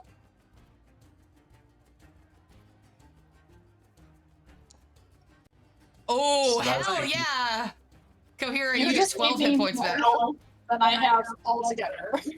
Well, I know we all have 12 points. And then I would like to use Toll the Dead, because that is a cantrip, so I can still use that on this turn, correct? Correct. Okay, I thought so. I just wanted to double check. Toll the Dead on the Spectre Clown guy that just wounded Kohira. Okay, this, wait, are you talking about the balloon, or are you talking about the gazer that tried to make, that made Kohira afraid? The Gazer, I am realizing I'll have to move closer, so I'll take my feet and let's see if I... Okay. Okay, cool. Yeah, I'll cast that on the Gazer. Okay. So, a DC 14. wisdom saving throw? Oof. He succeeds. All right, Imogen, is there anything else you want to do with your turn? I believe that is it. Okay. Let's see, it's another scary clown. So this clown is going to throw 2 toxic water balloons at Cassian. The first one misses. But I think that second one is gonna hit. So Cassian, this water balloon breaks on you and you take only 1 point of acid damage. Mr. Light, focusing all of his might with the rod on the elephant, he yells out, "Quick, destroy that demonic balloon thing!" The animal tamer is going to go next, and they're going to take their action to try and influence the lion to calm down. So this would be an animal handling check, which ironically, regular people aren't really proficient in. You would think that this animal handler would have that. But what I'll do as a little help to him is give him advantage on this, because he's probably going to need it. Okay. He is bleeding out, but he says, "No, sit. Good kitty." He kind of like faints as the lion just lays down and looks at him. And we will say that the lion is prone and concentrating on the command that he has been given from the lion tamer here. Meanwhile, the monkey is swinging around the audience and is messing with people, much to their shrieks and torments. I don't think he's gonna do any of what I see on his stat block yet, but he is definitely messing with people. Violet, it is your turn. What would you like to do? I'll shoot Eldritch Blast the giant balloon dinky. All right.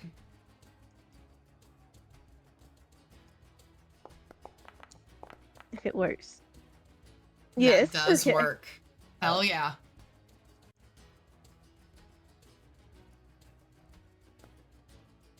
Wow, nice. Okay, 8 points. There, as your Eldritch Blast hits the side of the balloon, it punctures a hole, and there is a like whistling sound as air seems to be exhaled from it.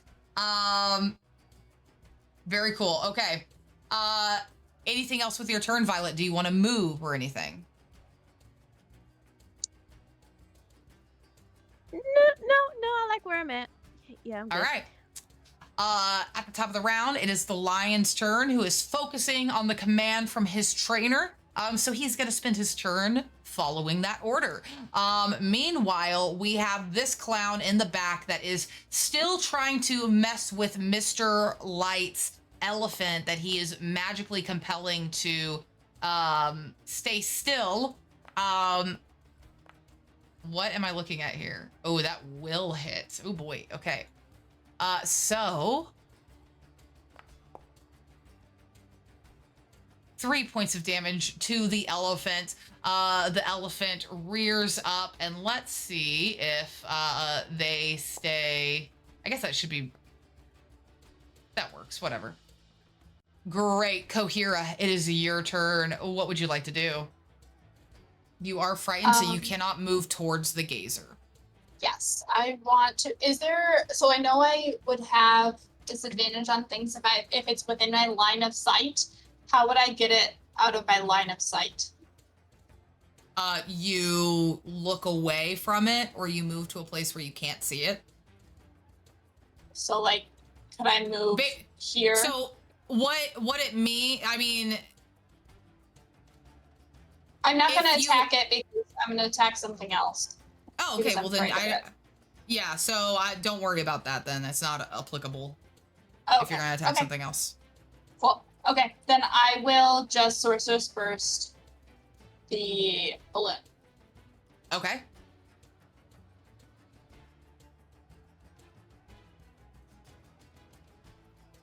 So can I still do it with advantage because of the innate sorcery?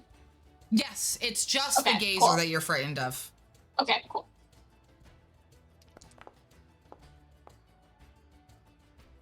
That is not going to hit, unfortunately.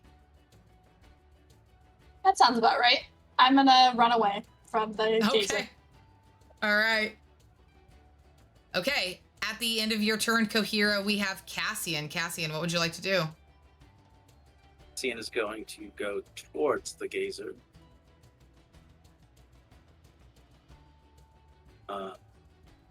And he's gonna put his bow away and take his rapier out and try to poke it in its eyes.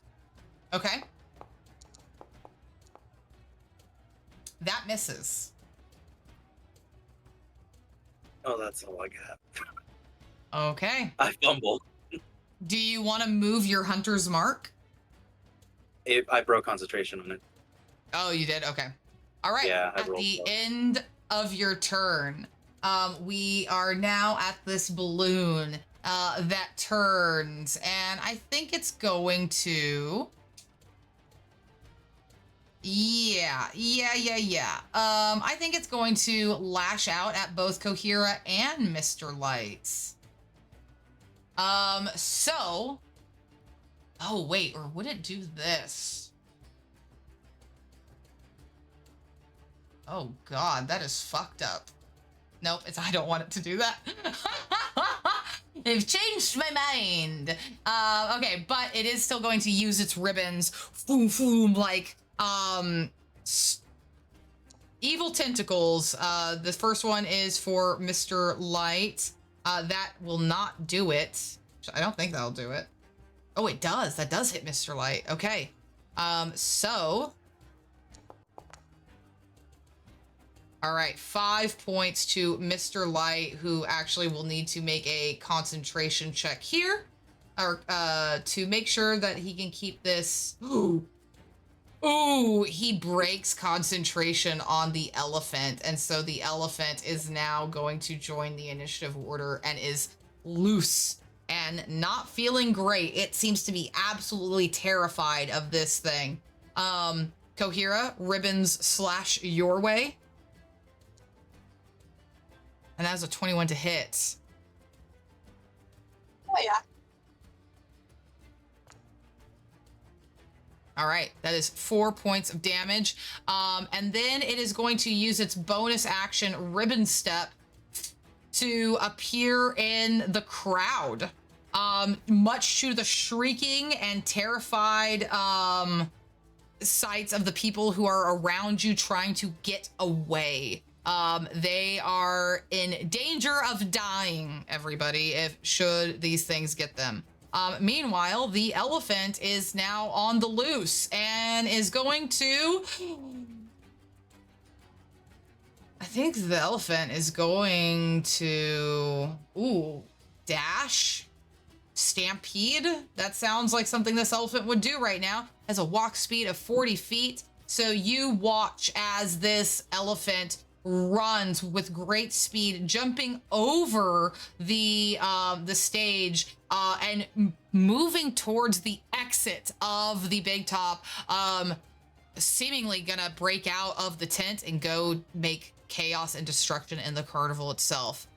The gazer is now going to...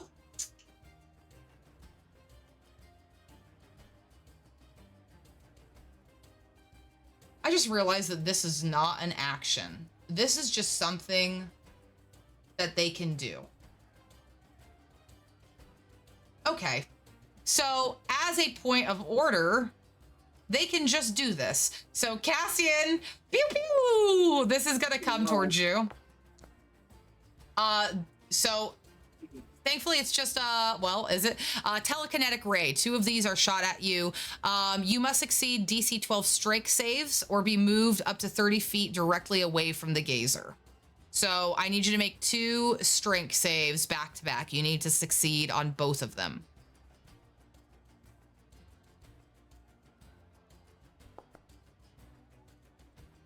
Okay. You failed the first one, so you still are moved telekinetically. It can choose, it can move you if the target is, wait. Oh yeah, so you can move directly away from the gazer. So I need you get pushed back 30 feet away. I got it. Oh wait, why is this happening? Oh, it's because your turn hasn't finished yet. All right, Cassian, you get moved right off stage, and the gazer goes towards Mr. Light and is going to attempt to bite Mr. Light. That is a hit. Dealing 2 damage to Mr. Light, and then as a bonus action, he is going to move towards Kohira, chasing you. The thing you're afraid of is chasing you, Kohira. Okay, Imogen, it's your turn. What are you gonna do? I would love to cast Guiding Bolt specifically on this big balloon clown-looking man. Okay.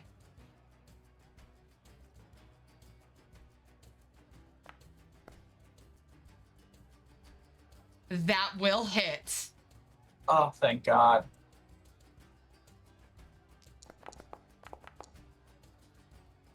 Oh, hell yeah. That is so much damage.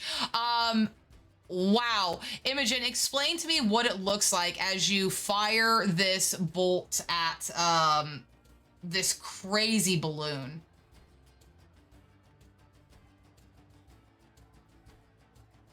Oh, you're muted. Sorry, I keep forgetting I'm pushed to talk now. Just putting her hand up towards it and just like a almost like grayish white, like very moonlight-esque radiant light beaming out of her hand to hit him, probably like on the underside because she's standing slightly below him. Okay, yeah. And as you do, you puncture another hole similar to the one Violet made, but this one encases this Lord of Fools, so to speak, in this glowing light, giving the next person to make an attack against it advantage. Is there anything else that you'd like to do with your turn, Imogen? I do not believe so. Okay, excellent. So we come now to which scary clown? This scary clown who's gonna come out and throw 2 toxic water balloons at Cassian. Pew, pew. Splash. You're rolling so well. Wow, that is a nat 1. Okay, so you get hit by one of these. And you take 2 more points of acid damage. All right. This animal tamer, the lion tamer, is focusing on keeping the lion calm. The monkey is still swinging around from the top of the tent, messing with people. Violet, it is your turn. What would you like to do? Okay, so I'm right here by this. So is the balloon thing still there or is it gone? Oh, it's still there. Okay, so I want to do.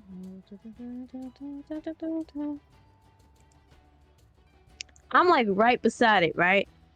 Mm-hmm.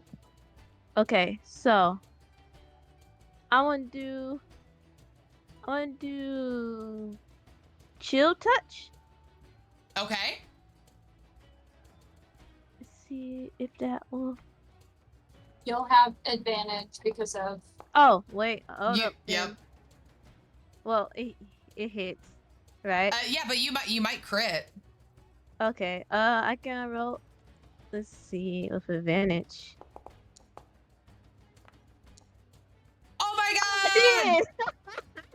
That's Hell funny. yeah! Okay, roll crit damage for me with your chill touch. Critical hit. Damn nice. Wow. Yeah. All right, Violet, explain to me, how do you want to do this? Okay. So I'm like right beside this giant thing. So I pretty much kind of like I just see it as like slapping my hand onto it, or like you know, like how I have it spread out, and it's kind of like because you have to touch the item. So like kind of like my hand is just glowing like this bright purple color, and then I just kind of like I'm swatting a balloon away. Like I think it's tiny, but it's huge. Like how you swat a balloon when it's like coming at you. Yeah. Hell yeah. You swat at this balloon, transferring this frost to it, and it begins to harden, and then it explodes. And as it does, a whole bunch of confetti and candy and streamers go flying everywhere. And as it disappears, the scary clowns pop out of existence in just a puff of shadow, as well as the gazer. Cohera, as you notice that this has occurred, you lose the frightened condition. Witchlight hands run out to calm down the elephant, to stop it from leaving. And the lion tamer puts a muzzle around the lion. Another animal handler comes out and grabs the monkeys and begins to bring them back into the stage area. As some of you reel from all of this, Cohera specifically, Mr. Light walks up to you. He says, "Oh, my dear, are you okay? Oh, you look terribly hurt." That was really scary. Oh, indeed it was. Oh, but I admire your bravery. You jumped so quickly into action, and your friends too. Oh, my word. What terrible, terrible. What a terrible night for the carnival. Well, but wouldn't it be? One of my friends is the one who actually killed the balloon, and I think that she would maybe be a good option for the monarch, because what a great morale booster to have the one who defeated the thing that came and tried to destroy the carnival. Like, she stopped it. Oh, that is very astute. Quite an observation, and definitely something that we will be keeping our eye on as we finish out the night and consider who will be the monarch. But your friend popped that balloon thing. I must speak with all of you. We've been suffering a real blow to morale lately, and after all of this nonsense and chaos, oh, me and Mr. Witch, we are in a real conundrum. We can't afford to lose our carnival. We'd like to speak with you. Yes, if you have time, shortly, perhaps you can join us in the staff area once we get all of this cleaned up, and come have some tea, and maybe we can discuss something. Maybe our interests can align, and perhaps even secure a monarchy for you or your friend. I'm sure I have a friend in particular that will be very interested in seeing you in the staff area. I know that that's all he's been thinking about for a hot minute. When do you want to meet? Because we would love to be able to meet with you and hear more about how we can help. Yes, and he looks out past your shoulder, and all of the guests who are in here are very frustrated and leaving, and are exiting right now. The Witchlight hands are like, "Stay calm, exit single file, let's not make a crowd." But overall, while this definitely has lowered the mood of the carnival again, you feel like there is an opportunity to turn it around. Mr. Light looks back at you. We'll probably need about 15 minutes to clean up in here. I'll have Burley wait here with you, or out front with you, and I'll have him escort you into the staff area shortly. Will that work for you? Absolutely. Why don't I go grab my friends? Would you like help cleaning up, or would you like some space? I know that it might be. We don't want to be in the way, but we would love to be helpful. I appreciate your kind and generous offer. I can tell that you are a very empathetic and generous person. But no, I think that this should just be a staff thing. I'd like to try and get my head wrapped around what just happened before I discuss it with guests, of course. But I would like to speak with you, especially after everything that has just gone on. I just need a few moments to dot some T's and cross some I's, so to speak. Absolutely. Let me gather my friends. And as we're leaving, gather my friends. Thaco the Clown's like, all right, everyone, come on. You don't gotta go home. In fact, we don't want you to, but you can't stay in here right now. We got all this confetti and other stuff to clean up. All right. And as you guys are walking by, he kind of like eyes Cassian like, hey, you. Stop right there for a second. You didn't have anything to do with this, did you? I saw you messing around on stage. I warned you that I saw that Kinku. You think a that Kinku? Bad things were going to happen. But what did you do? Nothing. Okay, look. I get what you're saying, but you really think a Kinku made a demon balloon appear? I'm not saying he didn't. It's a Alright, possibility. go on. Yeah, maybe, man. I don't know. I think it's time for you to go. Where else would this demon balloon come from? It's not like there's some sort of portal here that goes to a different dimension or something like that. What the fuck? I need you to go right now. And he looks, he does, I'm laughing as the DM, but he does look like shocked that you even said that. And he's like, I need you to go. Pack it up. Hey, you lot, take your friend, go on. This place is, we gotta get it cleaned up for the show, at dawn. So, you know, this area is closed off for now. And you guys are... Hopefully you take your janitorial duties better than your security ones. Oh shit, that is fucking cold. That's a good line. Please. Awesome. And with that, you guys exit the big top.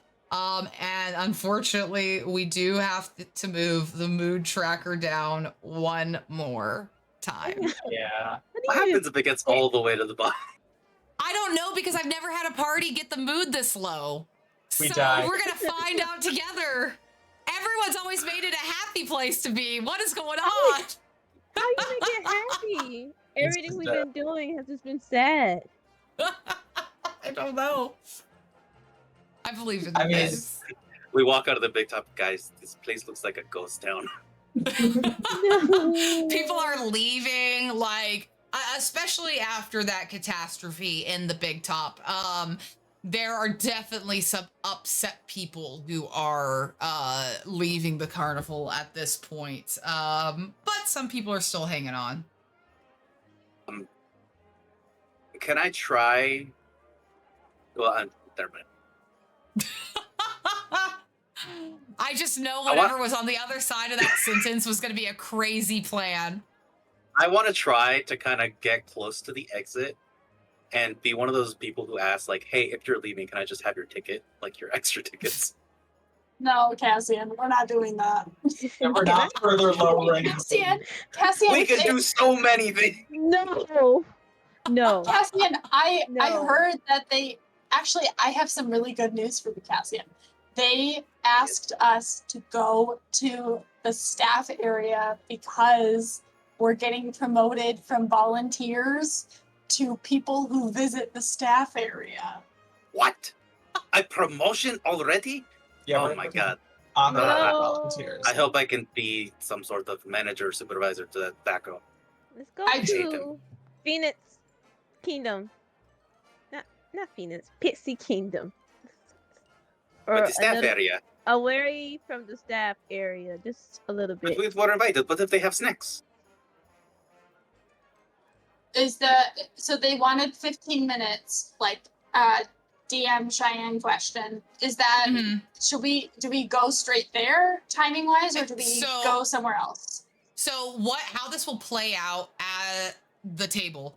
You guys will have some time to discuss. I'm giving you guys a moment to kind of wrap up what your plans are right now and what your intention is moving forward. It will be more of an immediate thing. You won't have time to go visit a ride or anything to do that. But we are nearing the end of our session. I don't want to move to that encounter because I think that might take a moment. But so we'll pick up next week with you guys entering the staff area and going and speaking to Mr. Witch and Mr. Light. And it will still be the last part of this hour. And then once you guys are finished speaking to them, we'll move into the new hour and you guys can continue moving about the carnival. But as of right now, you guys can just discuss your plans, what you are thinking is going on, how you guys want to approach. The Kinku is still at large. You guys still haven't found the Fey Crossing. There's a lot going on. No. Demon clowns and balloons. What the heck is happening? Yeah, the Kinku, I feel like we have to get in fast. If we don't, the entire I festival's warned gonna them that go I saw him in there. Yeah, but the Sorry there. person don't like you. You're talking to them. Yeah, I think Like- the more you try to talk your way out of this, the more you'll you need talk to yourself stop talking into to it. people. You're right. Don't talk, just to commit action. I get No, it. no. I don't think that's what you should be learning from While we talk, can I scan people leaving the tent for the indigo cloak again? Just because I'm like, if they were just in there, they might be leaving. Yes. You totally can. Yeah. Go ahead and give me, you all can give me perception or investigation checks as you stand out front of the big top and keep your eyes on the people coming and going. Or really going, to be honest. Fine, get good rolls. Imogen, with your 22, no indigo cloak ever leaves the front exit. I saw them run out the back. Well, when we go back there, keep an eye out maybe, because maybe he's still hiding out in the back, trying to blend in the staff area.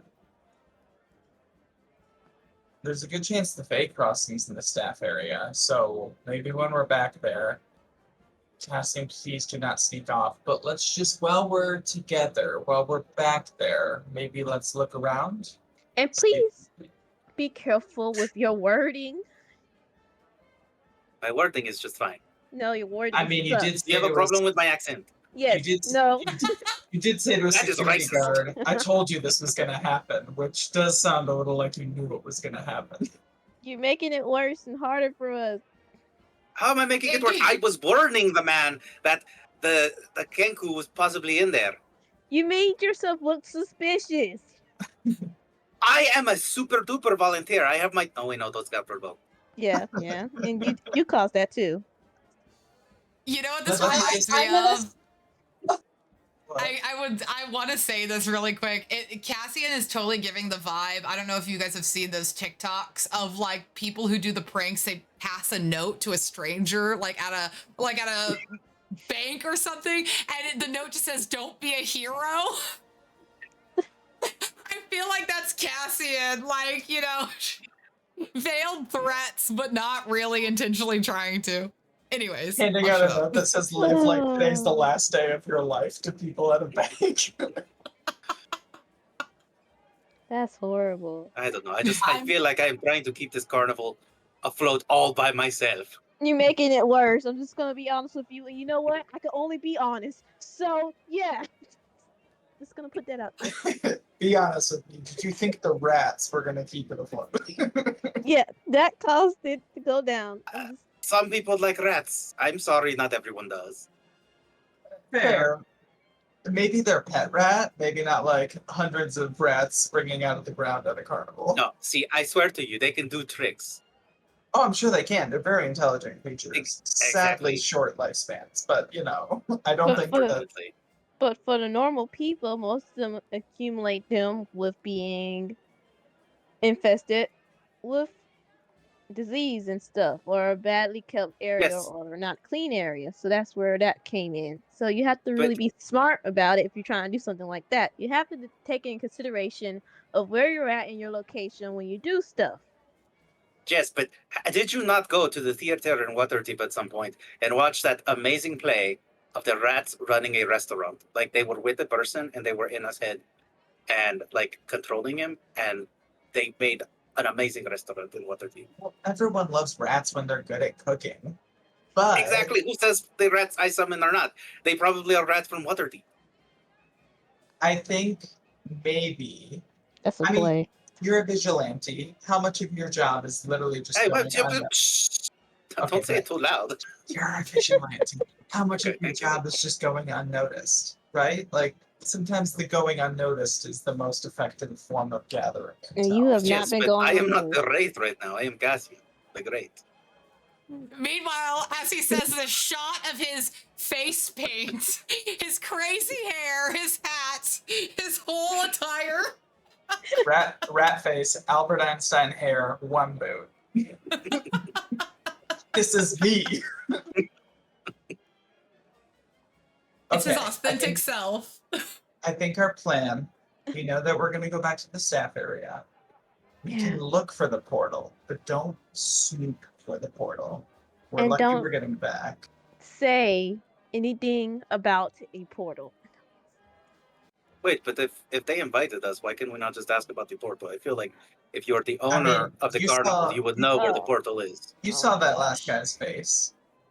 Yeah, but that's Thaco. He's useless. Okay. This So could be- Cassian, I think it's a tone thing. I think that's maybe what we're establishing is that maybe it's the way that you say. Maybe it's not so much the things that you say, but maybe it also sometimes is the things that you say. But maybe it's also I am always the way, calm. Maybe it's the way that you say them. Perhaps maybe that's the issue that we're running into. There seems to be something that's happening. We'll just keep an eye out. You don't need to ask about it because I don't think they're gonna tell us. But Right. let's just We have Yeah. to look for it Okay. for ourselves. That's the part of it. And I I got get what you're coming from, and I want to get there too, because the person we're looking for is really important to me. I understand, but we have to do this the smart way, or we're going to end up getting kicked out or worse, banned, and we won't be able to do nothing.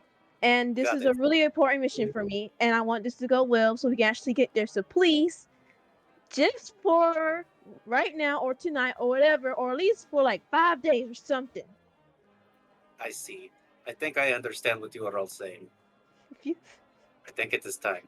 And I'm just gonna slowly pull out my mask and just put it on. Oh my gosh. I'm ready. over the rat face paint. He's just a rat with a Oh mask my now. I vomit a little bit in my mouth, and then I walk. I fully start going towards the staff area. My plan was to go in like holding someone's hand to be like, these are my friends. I'm going in. I'm just gonna start walking, being like, Jesus fucking Christ, Cassie. You know what? Just wait until I'm in my summer form. Just wait. Just wait. I'm too happy right now. All right. I'm going. Hold her back. Hold her back, Imogen. Hold her back. I'm just sitting there not doing anything. Do not worry, senoritas. The Wraith is here. I'm That's worried. why I'm worried. Yeah, that's why I'm Yes, worried. yes. That's what's causing the worry. If we do catch the Kenku, I get to break his nose. You mean his beak? Or her beak? Isn't it a girl? It is. I keep messing that up. Yeah, her nose. I would like to break her nose, so or whatever form she's in, just dibs. Just saying that now. Instead of starting with species, maybe we should start with the fact that with the cloak instead. Because Oh, obviously agreed. they shapeshift, so knowing their species, even though it's the original, is not really helping us right now. So Right. Are you saying you were calling dibs on the cloak? Because if no one called dibs on the cloak, I never said that. I so just I called said dibs on the cloak. to say that there's a violet cloak going around instead of saying what the species is. Those are fair and legitimate dibs that were called. I'll honor that. Actually, and like I kind of turn around and like have my cape. Do you think it would go well with me? Like, and I just kind of do No. like a pose. No, No. okay. I don't want the cloak anymore. Alright, I'm walking towards the staff area. Wait, All Kohira, right. Yeah, me wait for too. us. And with that, you all begin to move back towards the big top and making your way through it, through the backstage curtain into the dressing room area that will lead into the staff area. And that is where we will pick up next week to find out what happens next. VIP passes to the stuffy break lounge. Let's go. Wow.